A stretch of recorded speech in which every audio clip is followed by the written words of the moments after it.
us do that and for helping make it happen. My name is Paul Scanlon. I'm co-founder and CEO of Legion M. I don't know if anyone here has heard of Legion M, but we have a booth right over there. And I couldn't be more honored to introduce the next guest. It's the producing quartet from Company X Spectravision. I've got Elijah Wood. You want to come out here?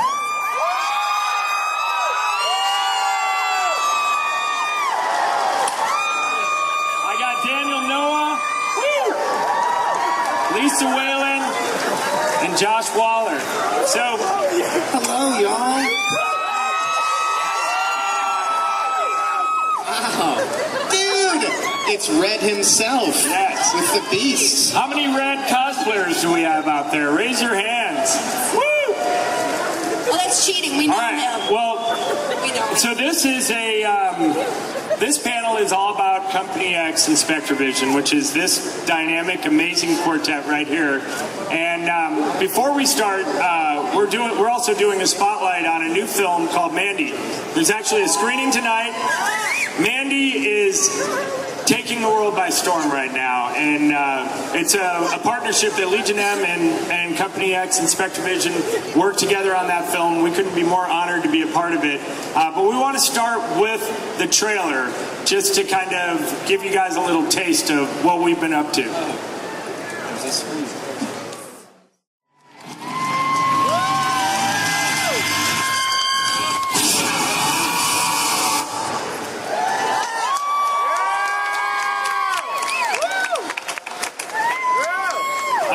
Tired of watching that trailer. Literally just saying that. It's just like, all right, who wants to see that movie? All right, there is actually a screening tonight. And I don't know, there might still be tickets. Check LA Comic-Con. There's a screening tonight up in the theater here on this premise. So has anyone seen it already? Has anyone seen it more than once? Dude, another Red Miller. This is awesome. Yeah. Well, there's a bunch of you guys out there. That's so cool. Nice. Nice. So, well, before I have some specific questions about Mandy, but first I just want to hear what's the origin story of Spectravision? Like, how did you guys all come together? We often trade off who's going to take this question because we've done it so many times. But we met on another film that Daniel was writing and Josh was directing, that they wanted me to act in. It was a kind of road comedy that never got made. But in the process of developing the script and hanging out a lot, kind of working on that, we became really good friends and realized that we had a shared mutual love of genre and on sort of elevated horror films, specifically things that kind of, were established in the 1970s and prior to that, and then at the time that we became friends, there were these really wonderful films being made in different parts of the world, but it felt like at the time there wasn't a place in the U.S. for those to be consistently made. And we also kind of bounded around the idea of being producers, the kind of producers that we felt like we were missing from our respective jobs, the kinds that would stick with you and support you, not for monetary gain, but because they believed in you and they believed in the art itself. And we wanted to be those kinds of producers. That was sort of the basic genesis of it. And I think the other thing was we said we wanted to make the films that no one else would make because they were too unusual or too outside of the box, like this one. So we sort of built our identity around trying to make those films. Our first two movies were A Girl Walks Home Alone at Night and Cooties. And Cooties! Yeah! That's awesome. Then we did The Boy and The Greasy Strangler. And then I guess this was the next Spectravision film. Yeah, it was. And under the Company X label, we did a film called Bitch. And a film coming out next year called 7 Stages to Achieve Eternal Bliss by Passing Through the Gateway Chosen by the Holy Storch. 7 stages. That's next year's panel.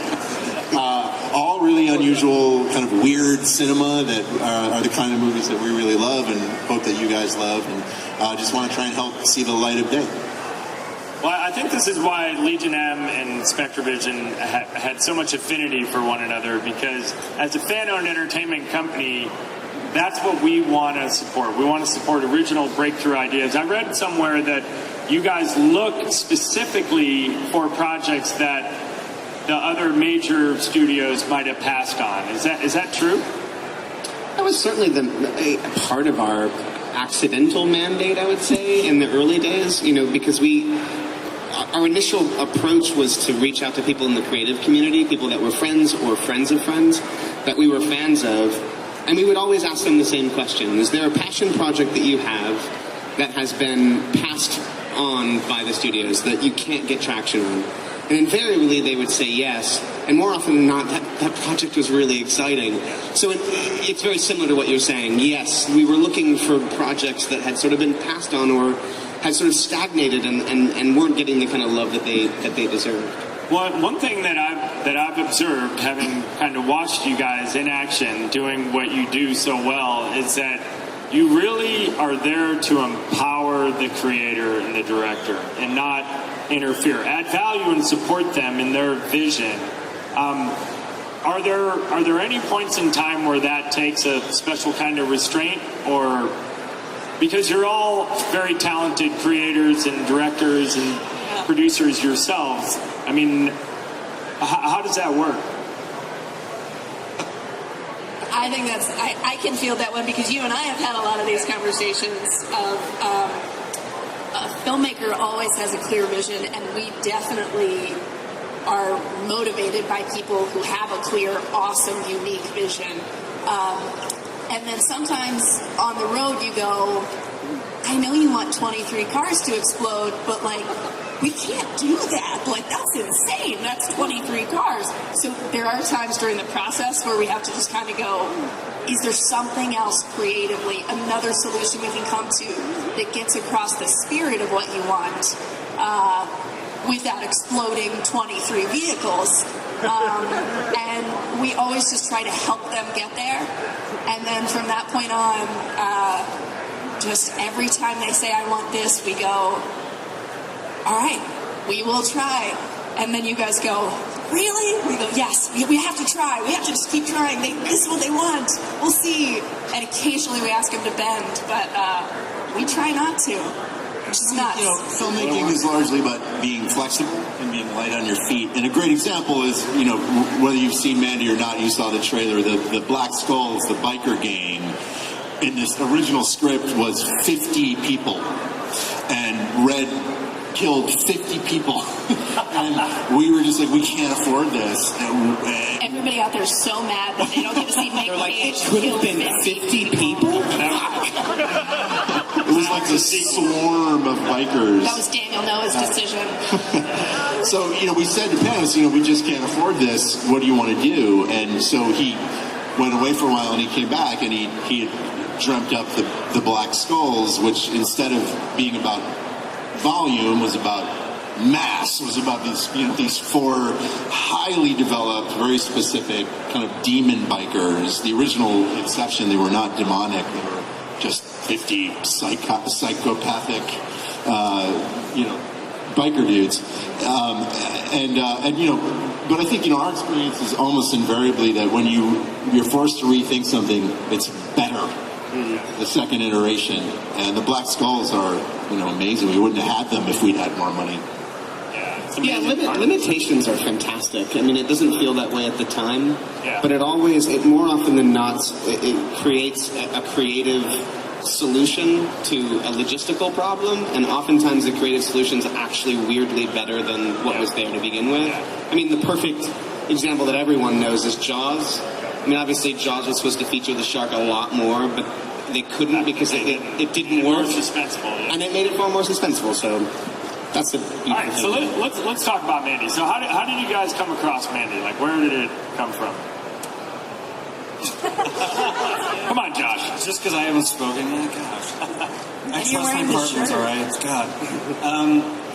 We had seen Beyond the Black Rainbow at Fantastic Fest years ago, and Lige and Dan kind of stalked Panos, trying to, pin him down and find out what he was going to do next. And we finally did. and he showed us Mandy. And at the time when they approached him and finally pinned him down, it was like, we'll do whatever you want to do next. Like, we don't care. And Mandy is what came out of those those early stalkings.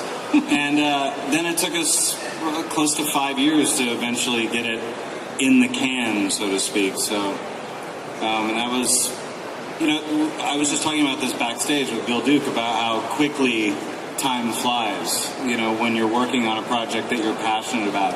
Like, people later were like, well, how long did it take you? And we said, you actually calculate it in your head, like, holy shit, that's 5 years. But it didn't seem like 5 years. It just felt like we were trying to make a movie with a filmmaker we really were gung-ho about, It was worth it. Those 5 years were worth it. So, agreed. So, all right, so has Mandy, like the success of Mandy and, Esquire's #1 movie of the year and the amazing Rotten Tomato scores, is it what you expected? I don't think any of us ever have expectations that are lofty about our movies. We believe in them and we hope that they find an audience. And this is one that we were, obviously on fire for from the moment we read the script, and the whole process was really gratifying, and it turned out to be this movie that we were so unbelievably proud of, and just hoped that it would connect with people. But you just never know. The expectations are, it's going to come out in cinemas, it's also out on VOD simultaneously. Hopefully it finds an audience. And to the degree at which it did, really surprised all of us. You can never have expectations about these things, especially when it's essentially an independent release.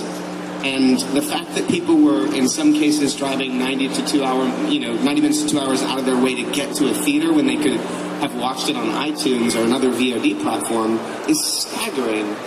And what I think was so gratifying about it, beyond the fact that there was this wonderful sort of surge of enthusiasm for Panos' film, and clearly there are people here that love it as well, it's also this extremely beautiful, it's a positive move towards the fact that cinema is still important. This is, in this conversation about whether cinema is dying and VOD is ultimately going to reign supreme, this is a great example of the fact that theater isn't dead. The theatrical experience is extremely important.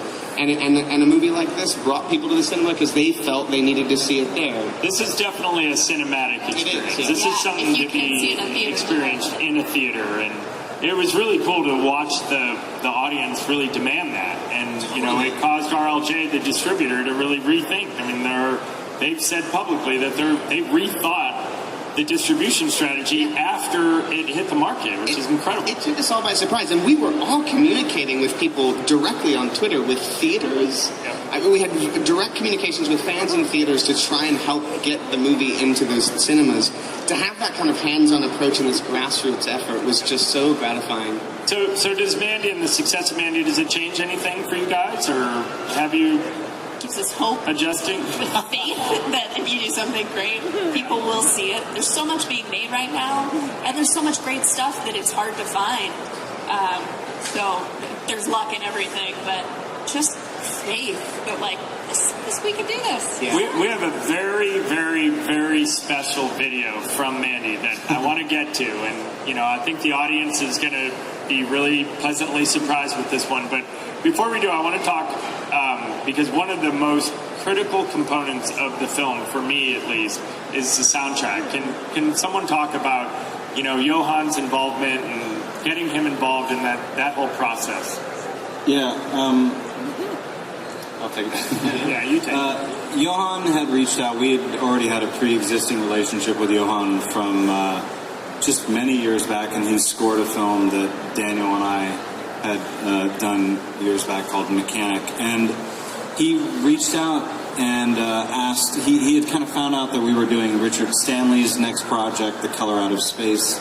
And what else did he talk about? Was it Nimrod's project? Or? I think it was Color Out of Space and Mandy. Yeah. And he just said he was a big fan of Beyond the Black Rainbow as well, and wanted to know more about it. And that's literally how it took off. And then through the scoring process, it was equally pretty it was pretty incredible. he had reached out to musicians all across the world when he was in the process of putting together the score, because he was just trying to gather elements.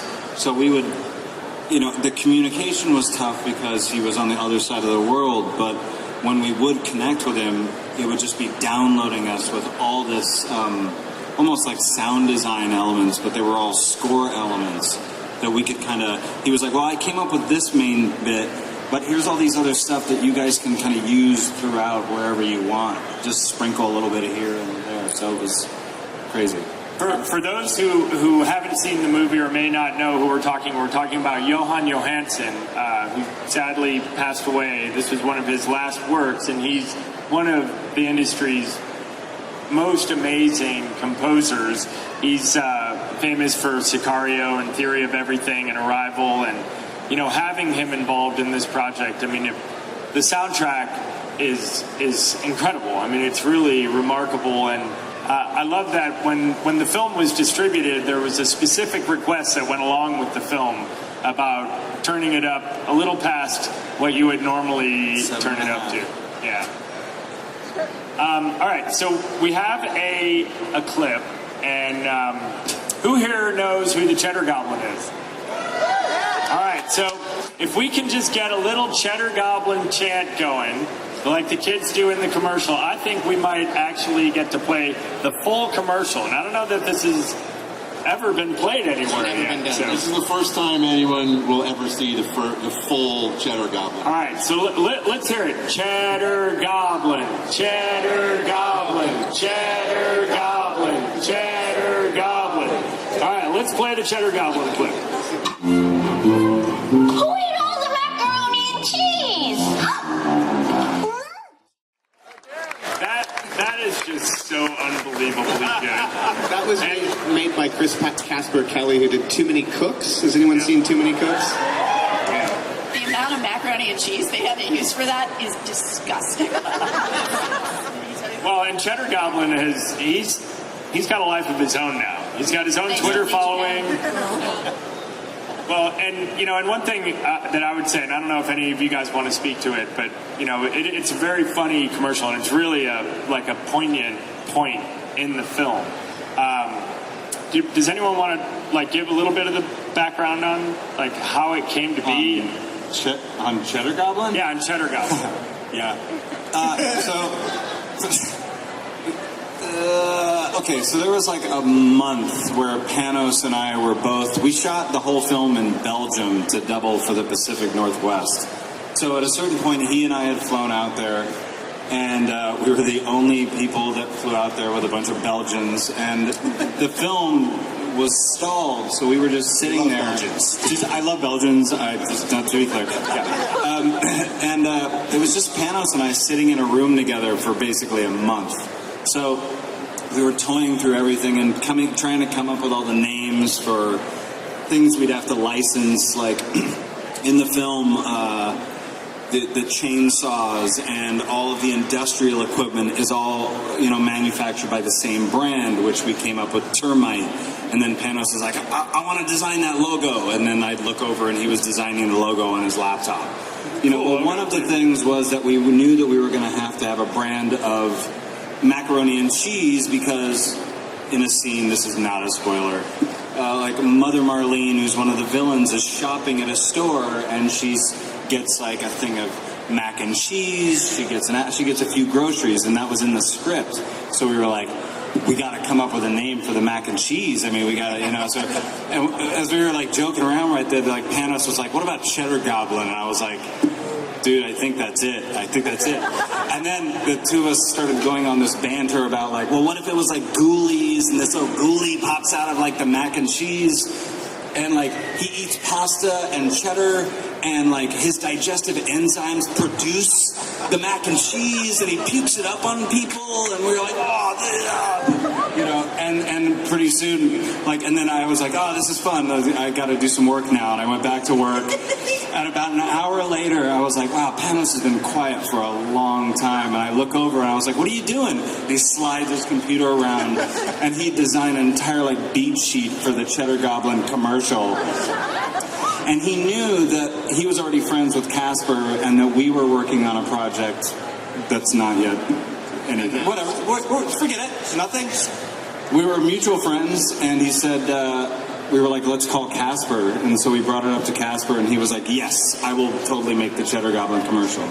And a month later, without any supervision, he was just like, he sent us that. Can you imagine that? And it's so good. Yeah. We actually made Cheddar Goblin, he and his team made Cheddar Goblin masks for Halloween that we sold. We made 50 of them because they're made by hand. They sold out in like 10 hours or something like that. We're gonna get some, right? Yeah, of course. All right, so one last question on Mandy, and it'd be irresponsible for me to not ask you guys about your experience working with Legion M. And I know I'm biased. Terrible. Just terrible. Terrible. Like, never work with them again. But no, I'm curious. I mean, what did you guys... review that we're doing in front of Yeah, all these people? no. Do you really not want to for do me. this in front of a crowd? Because Maybe not, yeah. Go join the Legion. They've been wonderful to us. If you're not already a member, a fan, owned, it's been a Legion member. Incredible. You guys have been so supportive. I mean, you get it. Obviously this movie is connecting with a lot of people, but we showed you guys this movie really early on, and it was not quite finished yet, but you totally got it, and you understood what we were trying to do, and you got excited about it, and that meant the world to us at a very early stage, and you really stuck with us through the release of the score, and all of the merchandising has been fantastic, and what you do in regards to getting people excited, getting the Legion excited about the content that you get behind is so valuable for filmmakers and for producers like us and for these movies to be seen by people. You guys are the best, and it's been a wonderful partnership. I want to say something as well. I agree, but I think Panos also has been like really blown away by the level of support that you guys have given to the film, and I think that a lot of times filmmakers can be really protective of their film in all stages, and if there's like a potential for more voices to get involved, that's like typically like a very scary thing. And it makes us anxious the way, yeah, exactly, and the way that you guys all solidify into like the Legion to truly follow the filmmaker's vision. I mean, you guys have, everything has been with respect to the filmmaker vision, and that has gone. It's been amazing. Yeah, awesome. When we talk about we feel people the same way. driving 2 hours to theaters, it's often because they told them, this is like 2 hours from you. And then the Legion has gotten a busload of people to go to the theater. So the reason a lot of other people got to see it is because the Legion got busloads of people to drive to these theaters. And the theater owners were like, I'm going to keep this out. And then when word started to get around, other people could see it. It was... Lisa loves saying busloads. Busloads. Well, we appreciate that. I mean, for us, it's about our community, right? And our community this is what we want to do. We want to support original breakthrough ideas like this. And so we're grateful to you guys and Panos for, bringing us the world of Mandy. I mean, it's truly remarkable. We couldn't be happier, and we're excited about the future of working with you guys. Awesome, thanks. And thank you to all the Legion M folks that are out there that really helped, create the grassroots movement behind Mandy. I mean, it's been spectacular. You guys couldn't do it without them, that's for sure. Yeah, no, for sure. All right, so let's move on. So, Transference. Did I say that right? Yeah.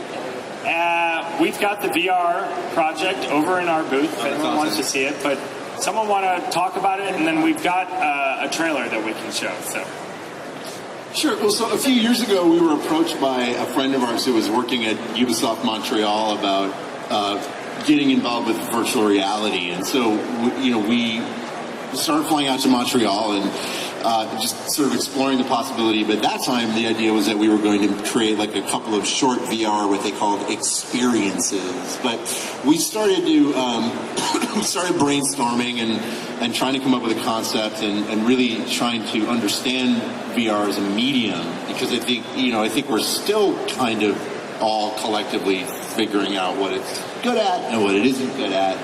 And what we determined very early on was that VR is not a replacement to or an addendum to cinema. It's by virtue of what it is highly interactive. And so what started out as being the idea of us making some films quickly became a game. And that game got bigger and bigger and bigger as we kept working on it until it became a full well, we call it a playable movie. And so Transference it was released last month. It's available in VR, Oculus Vive, PSVR. It's also playable on all consoles. It's optimized for virtual reality, but we really tried to do something different in the gaming in the gaming arena. In that we're big gamers. We love I just finished God of War. We're both playing Red Dead Redemption 2 all hours. But we were really interested in trying to achieve what they say is the unachievable, and it's an emotional video game, which there are very few examples of. Typically, the story / emotional elements are segregated from gameplay, so that you play for a while and then you stop and passively observe a cinematic that you're not a part of. I personally always find that very frustrating when I'm playing. We wanted to figure out if there was a way that you could actually play the cinematic, and that we wanted to figure out if there was a game where you would be motivated not by points or by killing or by leveling up, but by empathy and curiosity about human beings, and that was what sort of gave birth to Transference. Will we play the Transference? Oh, yes. Let's play the trailer. We have a demo set up over at the Legion M booth at 1240, booth number 1240. It's right down the hallway here. So what's next for Spectravision Company X? We have 7 stages, our comedy, the long title, coming out next year, and we're currently editing a movie called Daniel Isn't Real, which is most easily described as a horror version of Fight Club, about an imaginary friend. I guess that's all we can say so far. Yeah, but then we have some, I think in the next couple of weeks we're hoping to be able to announce something that I think this audience will be very excited about. A couple things, actually. Yeah. But so far, that's all we got. Well, awesome. You guys are on a roll, and so we're excited to see, everything that you're going to have in the future. So thanks. We can't wait to collaborate with you on the next one. Awesome. Well, we're in. All right. Before we, I think we might have a few minutes. Are there any questions out there? Yeah. All right. Right up here, up front. My question's for Elijah and Daniel. What attracted you to the script of Mandy? Well, I mean, Panos. Yeah, it was Panos. I mean, we reached out to him, like Josh had said earlier, because of Beyond the Black Rainbow, and he actually pitched us sort of an early version of Mandy during that first meeting. He's like, well, I do have this thing called Mandy, and he pitched it to us, and we're like, oh fuck, can't wait to read that. It was like a couple months later that he sent us the script, and we immediately fell in love with it. I mean, it's the thing that's so beautiful about the script, and it's in the film as well, is it's just as much a love story as it is a revenge film. And the revenge section of the film, which is sort of the second half, is very much informed by the love that you experience in the first. And that's something that really resonated with us, amongst other things.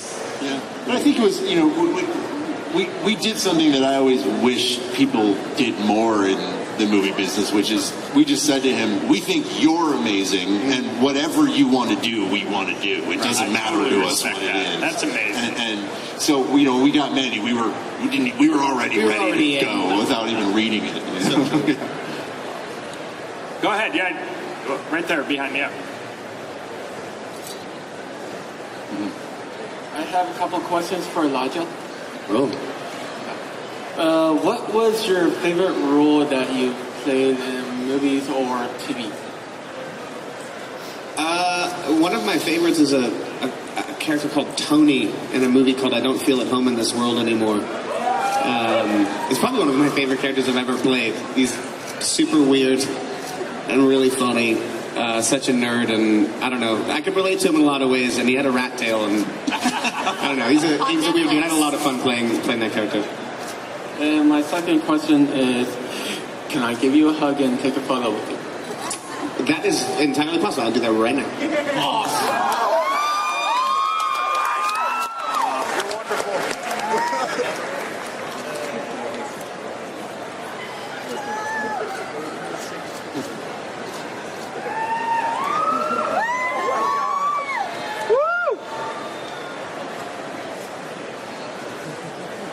His battery died.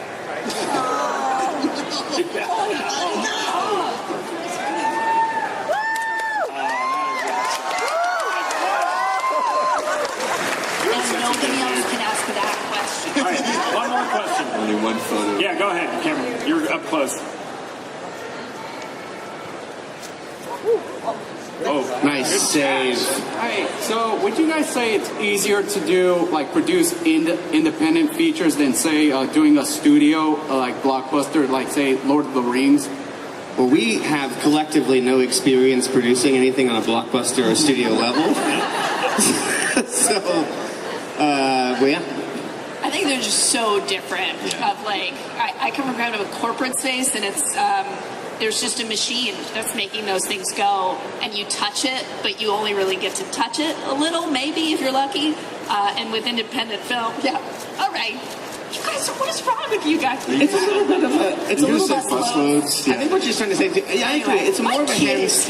It's a more of a hands-on approach. You know, the thing that separates a big studio movie from an independent film, there are many things, but one of the biggest is just sheer size. You know, when you're working on an independent film, the crew size is a lot more intimate and small. The amount of involvement feels a lot more tangible, just simply because there are less people involved. But that being said, the same problems exist on a studio level as they do in independent. There's never enough money. There's never enough time. You still have to make a lot of creative decisions to overcome logistical issues. It's all the same. It's just that the machine is so much bigger at that level. awesome. What? One more question.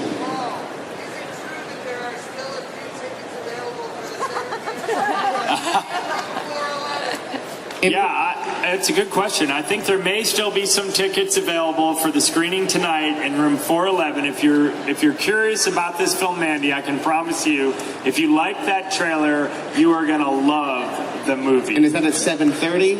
7:30? 7 o'clock, 7 room o'clock. 411. Yep. If you're a fan of seeing toxic masculinity, fucking And if Gandalf the traffic go officer. to see the movie at 7. Come on. It's the best, dude. All right, well, thank you guys for doing this and for bringing us Mandy and all the amazing content that you guys are known for. It's amazing. Thanks, guys. Enjoy Comic-Con. It's the best. Thank you. Elijah, we love you. Oh, you want to? Oh, wait. Can we do one quick thing? Hold on. Damien wants to. What do you want to get the crowd? Okay. All right. So we're gonna do one thing here. It's kind of like Kevin Smith, but I'm not Kevin Smith or anywhere near that. But can we get anyone here that's willing to say I am Legion M? Okay. So. All right. So I'll lead it in just 1 minute, but I want to introduce everybody to what Legion M is, in case you don't know. We are the world's first fan-owned entertainment company.